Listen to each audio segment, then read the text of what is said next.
आवाज दाबता येत नाही म्हणून धमक्या द्यायच्या आणि त्या माणसाला संपवायचं म्हणजे आपला विरोधक संपेल, ही कोणती मानसिकता आहे? अरे ते त्रिशूल माणिकराव पाटील, रविराज साबळे यांचा आवाज बहुजनांचा आवाज झालाय. ते वास्तव बोलतायत. विरोधकामध्ये दम नाही.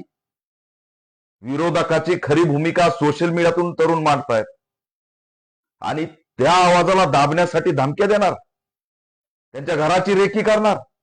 हा 4 दिवस झालं ते सोशल मीडिया सांगतेत आमच्या जीवाला धोका आहे. नाही, तुमच्या बाजूनी माकड उड्या मारणारे, त्यांना धोका आहे म्हणलं की त्यांच्या मागे 10 पोलीस लावता. त्या माकडांना कुणाचा धोका असतो ते आजपर्यंत कळालं नाही. पण ते डॉक्टर बाबासाहेब आंबेडकरांच्या मूक नायकाचे प्रतिनिधी म्हणून मुक्यांचा आवाज झाले, त्यांना तुम्ही धमक्या देणार का? तर त्यांचा मालक कुणी नाही. लक्षात ठेवा, त्यांचा मालक कुणीही नाही. ते डॉक्टर बाबासाहेब आंबेडकर छत्रपती शिवाजी महाराजांचे मावळे आहेत. ते कुणाच्या बापाला घाबरणार नाहीत. लढता लढता मरण आलं तरी चालेल, पण ही लढाई सोडायची ना, अशी भूमिका त्यांनी घेतली. ते घराघरात पोहोचलेत, गरिबांचा आवाज झालेत. त्यांनी असे मुद्दे मांडले जे कुठंच नाहीत. अधिवेशनात आणण्याची सुद्धा कुणाची हिंमत नाही. आणि आज ते आवाज उठवतात, तर त्यांचा आवाज दाबण्यासाठी यंत्रणा कामाला लागते.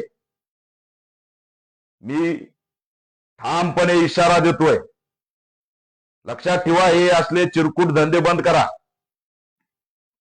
संविधानाचं राज्य, कायद्याचं राज्य. तुम्हाला कोणत्या मताशी दुमत असेल तर कायदेशीर प्रक्रिया आहे.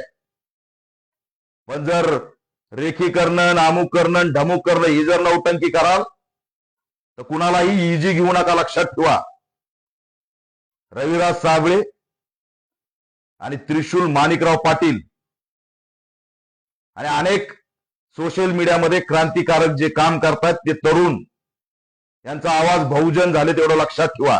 त्यांच्या केसाला जरी धक्का लागला ना, गृहमंत्री देवेंद्र फडणवीस हे प्रकरण गांभीर्याने घ्या.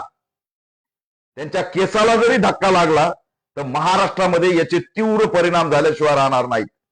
कारण तुम्ही कुणाला उठून चिल्लर समजू शकत नाही, एवढं लक्षात ठेवा. त्यांच्या आवाजाला साथ मिळते.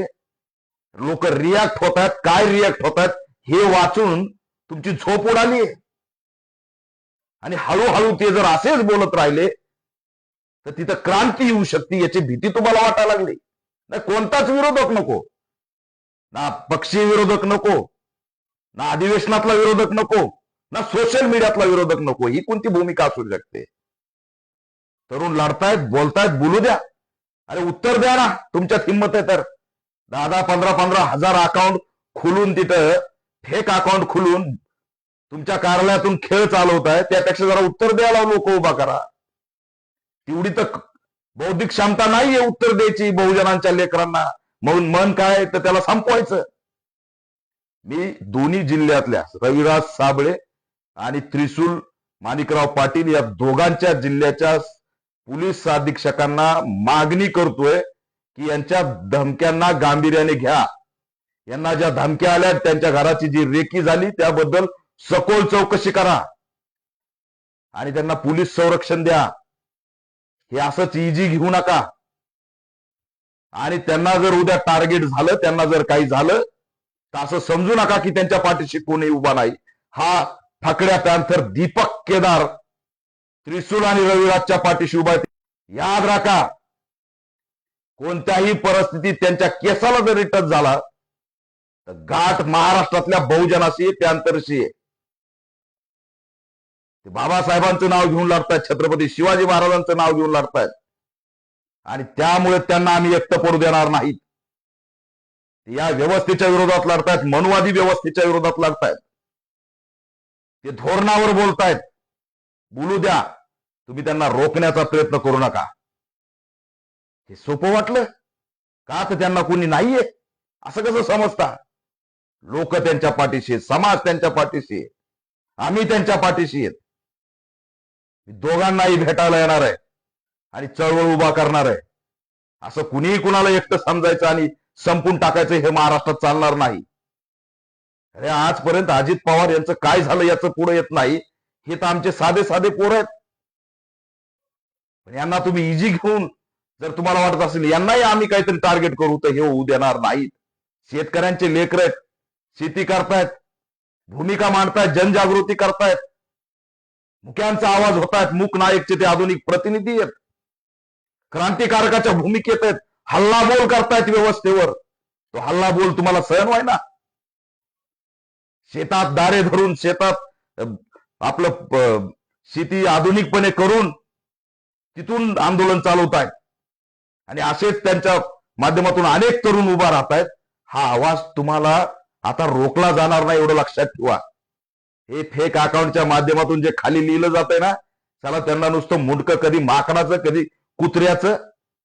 त्यांच्या अकाउंटला निदान डीपी तरी नीट ठेवा माकडांनो. तुमची लायकी काय? तुम्ही सहज भूमिका मांडू शकत नाहीत म्हणून त्यांना टार्गेट करायचं. आणि जे जे सोशल मीडियात लढतायत त्यांनी हे गांभीर्याने घ्यावं. आज हे दोघे पुन्हा तुम्ही असणार आहेत. एकत्र येऊन आघाडी करा सोशल मीडियातून. आणि हे जर अशा पद्धतीने टार्गेट करत असतील तर उत्तर द्यायला सुरुवात करा. पॅन्थर आहोत आपण सगळे. आज या सोशल मीडियामध्ये लढणारे सगळे पॅन्थर आहेत. पॅन्थरच लढू शकतो. विरोधक राहिलेले नाहीत औषधाला सुद्धा. काँग्रेसचे भाजपात गेलेत, भाजपचे काँग्रेसात गेलेत. लढणार कोण? ईडी दाखवली की खटकन खाली बसतात. आमच्या खिशात बीडी नाहीये, आम्ही कुणाच्या बापाला घाबरत नाहीत. आमचं अस्तित्व आमचे महापुरुष आहेत. आमचं जगणं मरणं समाजासाठी आहे. आणि म्हणून आम्हाला आमच्याकडे गमावण्यासारखं काही नाही, एवढं लक्षात ठेवा.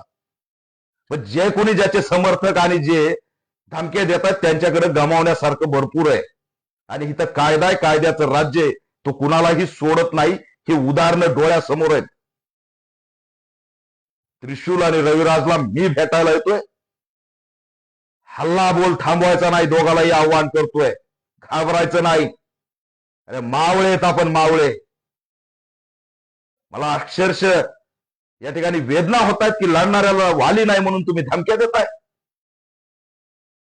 त्यांना वाटतं घरा पडून 4 टकुचे पाठवले की लोक घाबरतील. कुणाचं राज्य आहे? आणि या राज्यामध्ये जर तरुण आजचा लढणारा सुरक्षित नसेल तर आम्ही काय शांत बसणार आहेत? शांत बसणार नाही, तेवढं लक्षात ठेवा.